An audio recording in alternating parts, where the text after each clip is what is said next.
අයිබෝන් හැමෝටම මම මනෝද්ද මම ඕගලන් හම්බෙන්නේ ඒස්ලර්න් ඇකඩමි YouTube channel එකේ සංයුක්ත ගණිතය උගන්වන ගුරුවරයා විදියට. මුලින්ම මම ගැන පොඩි අනුනදීමක් කරන්නම්. මම ලංකාවේ A levels කරලා විශ්වවිද්‍යාලය ගියා. මං කරපු මගේ පළවෙනි ඩිග්‍රී බැචලර්ස් එක කම්පියුටර් ඉංජිනේරින්. එතකොට මම ඒක කරන අතරේ කොළඹ විශ්වවිද්‍යාලයේ වෛද්‍ය පීඨයේ මගේ පරීක්ෂණ කටයුතු කිහිපයක් මම සිදු කරා. ඊට පස්සේ මම ඉන්ඩස්ට්‍රි එකට ජොයින් වුණා. මම ඉන්ඩස්ට්‍රි එකේ ස්ටාර්ට්අප්ස් දැන් අලුතෙන් පටන් ගත්ත කම්පැනිස් එකක වැඩ කරා. ඒ කරන අතරේ මට අවස්ථාවක් හම්බුණා කැනඩාවට එන්න වැඩිදුර අධ්‍යාපන කටයුතු සඳහා. මම දැන් කැනඩාවේ ඉන්නේ.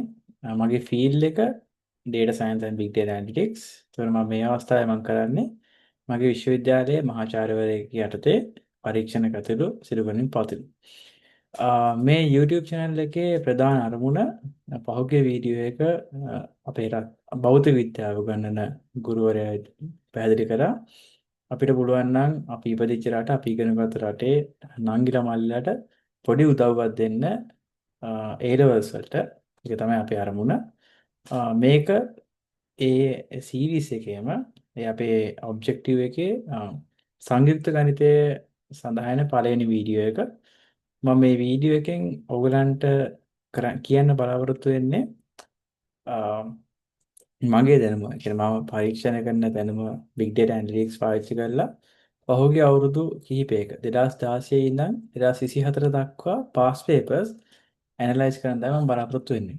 ඒ ඇනලයිස් කරලා බලාපොරොත්තු වෙන්නේ කොහොමද මොන ප්‍රශ්න ඇවිල්ලා තියෙන්නේ මොන පාඩම් වලින් කොච්චර ආවරණය වෙලා තියෙනවද වගේ තොරතුරු කිහිපයක් අනාවරණය කරගන්න.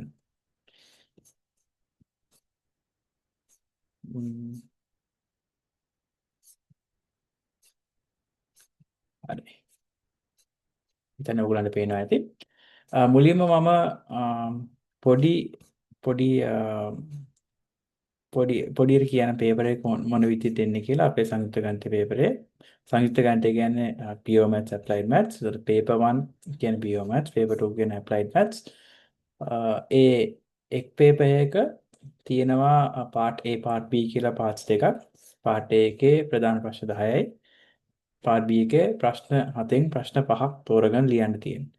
එතකොට මුලින්ම අපි බලමු දැන් සාමාන්‍යයෙන් ලංකාවේ අපි මටත් තිබ්බ එකක් තමයි නිකන් A level මැත්ස් කරද්දී නිකන් අපි හිතනවා ගිය පාර පේපරේ අමාරුයි මේ පාර එක ලේසි වෙයි. එහෙම නැත්නම් ගිය පාර එක ලේසි මේ පාර අමාරුයි. ඇත්තට මේක ඇත්තද කියලා දත්ත නැත්නම් ඩේටාස් පාවිච්චි කරලා අපි බලමු. මම කරපු පොඩි ඇනලිසිස් එක තේරිච්ච එකක් තමයි ඔව් අමාරු ලේසි වෙන්න පුළුවන්. හැබැයි ඒක ගොඩාක් අමාරු හෝ ගොඩාක් ලේසි වෙන්නේ නැහැ. ඒ කියන්නේ හැම පාස් පේපර් එකක්ම ගත්තොත් එහෙම මේක මම විශේෂයෙන් කරේ part A එකට. ඒකෙත් මම PO පේපර් එක කරේ. හැබැයි හැම පේපර් එකකටම මේක පොදුයි. කිසිම පේපර් එකක් කිසිම අවුරුද්දක ගොඩාක් අමාරු වෙන්නේ නැහැ. නැත්තම් ගොඩාක් ලේසි වෙන්නේ නැහැ. මේකෙන් අපිට ඉගෙන ගන්න තියෙන දේ මොකද්ද? ඇත්තටම අපි හරියටම ලෑස්ති වුණොත්, හරි විදියට ලෑස්ති වුණොත් ඒකක් ගන්නවා කියන එක කරන්න පුළුවන් දෙයක්.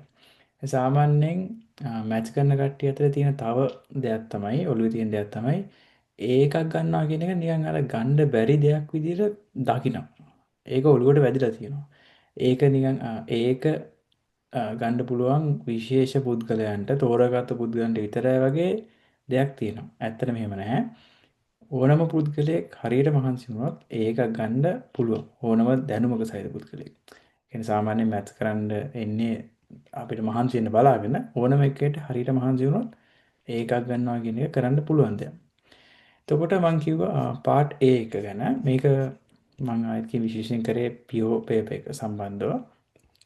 අපේ part A එකේ තියෙන ලොකුම වාසිය තමයි අපි දන්නවා මොන ප්‍රශ්නේ මොන පාඩමෙන් දෙන්නේ කියලා. හැම අවුරුද්දම උදාහරණයකට පළවෙනි ප්‍රශ්නේ ඉන්නේ mathematical induction.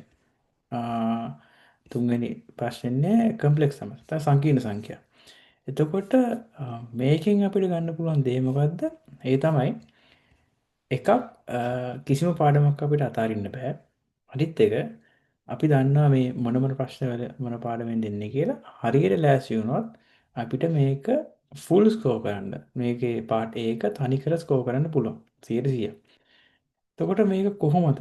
බෙදෙන්නේ. කියන්නේ මොන ප්‍රශ්න අමාරුද මොන ප්‍රශ්න ලේසියි කියලා මට බලද්දි තේරුච්ච එක තමයි මේ පහුගිය අවුරුදු හැම එකේම 140ක් නැත්තම් ප්‍රශ්න 10න් ප්‍රශ්න 4ක් ඇත්තටම ලේසි.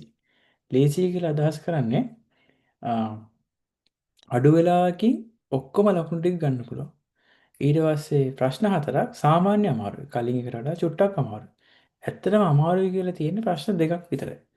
අපිට මෙතනින් කියන්න බෑ මොන පාඩමේ දැන් මොන පාඩමේ මොන ප්‍රශ්නද ලේසි අමාරු වෙන්නේ කියලා කියන්න බෑ. හැබැයි මේ ග්‍රාෆ් එක උගලන් තේරෙනවා මේ විදිහට තමයි ස්ට්‍රක්චර් එක එන්නේ. ඒකට අපිට තව මේක පැහැදිලි වෙනවා. හරියට ලෑස්ති වුණොත් අපිට මේක ස්කෝර් කරන්න පුළුවන්. ඒ කියන්නේ සාමාන්‍ය විදියට පොඩ්ඩක් මහන්සි වුණොත් පාර්ට් A එකේ 80ක් කොහොමවත් ගන්න පුළුවන්. ටිකක් මහන්සි වුණොත් 100%ම ගන්න පුළුවන්. ඒ තමයි පාර්ට් A එක.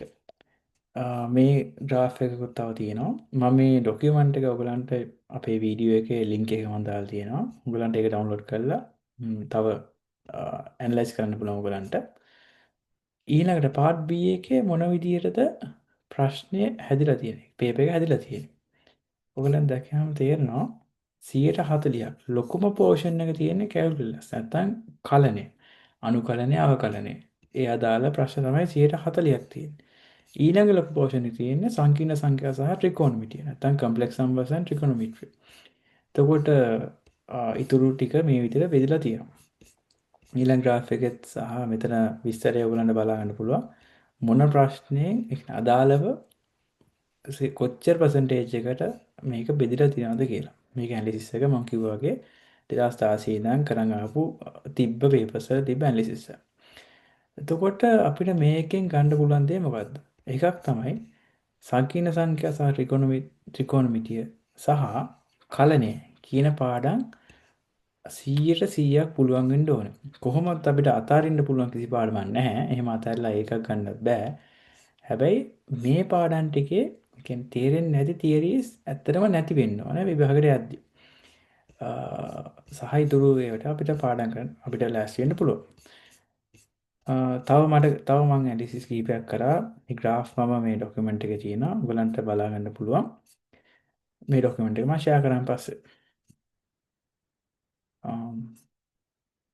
එතකොට මේ සීරීස් එක කොහොමද යන්නේ? සීරීස් එක මම ඉංග්‍රීසි මීඩියම් සිංහල මීඩියම් දෙකටම මම ටර්ම්ස් පැහැදිලි කරනවා.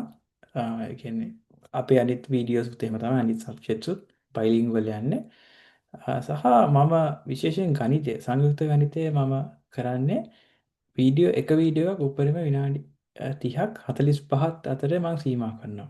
ඒකේ හේතුව ඕගලන් වෙලාව කොහොමද නාස්ති කරන්නේ? වෙලාව තමයි වටින්නේ අපිට. අපි දෙගොල්ලන්ටම වෙලාව වටිනවා. ඒ පැය භාගයේ විනාඩි 45 අතරේ යම්කිසි තියරියක් යම්කිසි පාඩමක එක තියරියක් හරියටම පැහැදිලි කරලා තියරිය සියල්ල පැහැදිලි කරලා ඒකට අදාළ උදාහරණ මම කියලා දෙනවා. ඒතකොට ඕගලන් ඒ විදිහට වීඩියෝ සීරීස් ටිකක් තමයි යන්නේ. ඕගලන්ට ඒ වීඩියෝස් ටික බලුවන් පස්සේ නොමිලේ ඒ අදාළ දැනුම ලබා ගන්න පුළුවන්. ඕගලන්ට මොන හරි මොකක් හරි පාඩමක පැහැදිලි නැති තැනක් තියෙනවා නම් කමෙන්ට් කරන්න. අපි හැමතිස්සෙම මේ කමෙන්ට්ස් බලනවා. කමෙන්ට්ස් බලලා ඒ විදිහට වීඩියෝස් ලෑස්ති කරනවා. එහෙනම් මේක පොඩි වීඩියෝ එකක් විතරයි. මේක මට කොහොමද මැත් සීරීස් එක යන්නේ මේ සංයුක්ත ගණිතය කොහොමද වීඩියෝස් ටික යන්නේ අන්තර්ගතය කොහොමද අපි වැඩ කරන්නේ කියලා පොඩි හඳුන්වා දීමක් විතරයි මට මේක කරන්න ඕනකම තිබ්බේ සහ පාස් පේපර් ඇනලිසිස් එක. එහෙනම් ඊළඟ වීඩියෝ එකකින් අපි හම්බෙමු. එතකන් ඔයගලන්ට සුබ දවසක්. ජය වේවා.